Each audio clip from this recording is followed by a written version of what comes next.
ভেঙে যাচ্ছে ভোলার শিবপুরের মেঘনা নদীর শহর রক্ষা বাঁধ। ফলে আতঙ্কে দিন কাটছে অঞ্চলের ২০ লাখ মানুষের। ভাঙনের মুখে অর্থনৈতিক অঞ্চল সহ বেশ কয়েকটি শিক্ষা প্রতিষ্ঠান। নদী থেকে অবৈধভাবে বালু উত্তোলন বন্ধ সহ বাঁধ রক্ষায় কার্যকর ব্যবস্থা নেওয়ার দাবি স্থানীয়দের। ভোলা থেকে অমিতাভ অপুর পাঠানো তথ্যচিত্রে বিস্তারিত জানাচ্ছেন আব্দুল হামিদ। প্রায় ৩,০০০ কোটি টাকা ব্যয়ে নির্মিত হয় দ্বীপজেলা ভোলার মেঘনা নদীর ভাঙন রক্ষা বাঁধ।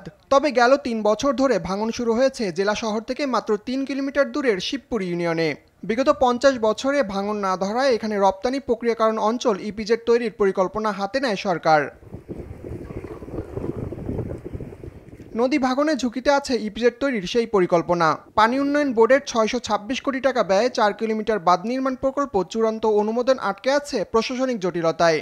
এছাড়া নদী থেকে অবৈধভাবে বালু উত্তোলনের অভিযোগও রয়েছে দীর্ঘদিনের। দ্রুতই বাঁধ মেরামতের দাবি স্থানীয় বাসিন্দাদের। সামনে জো আইলে বেরিয়ে থাকবো না স্যার, বেতাল অবস্থা, খুব গভীরতা বেশি। কাজ করবো পানি উন্নয়ন বোর্ড করে না। এখন তো বর্ষা আইতে আছে, বর্ষালে তো আমাদের ঘর বাড়ি সব নিয়ে যাবে। এখানে যদি টেকসই বাঁধ দেয়া না হয় তাহলে যে কোনো মুহূর্তেই আমার বিদ্যালয়টি হুমকির মুখে পড়তে পারে। বাঁধ রক্ষা প্রকল্পে চূড়ান্ত অনুমোদন না হয় ভাঙন প্রতিরোধে অস্থায়ী ব্যবস্থা গ্রহণ করা হচ্ছে বলে জানান এই কর্মকর্তা। এই অংশটা জরুরি ভিত্তিতে মেরামতের জন্য আমরা প্রিকশনারি ওয়ার্ক হাতে নিয়েছি ৬০ মিটার, পাশাপাশি আরও ২০০ মিটার কাজ বাস্তবায়নের জন্য যথাযথ কর্তৃপক্ষের কাছে অনুমতিপত্র চেয়েছি।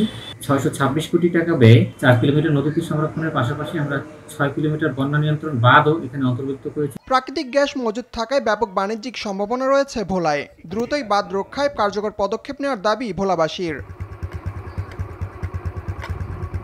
আব্দুল হামিদ, RTV।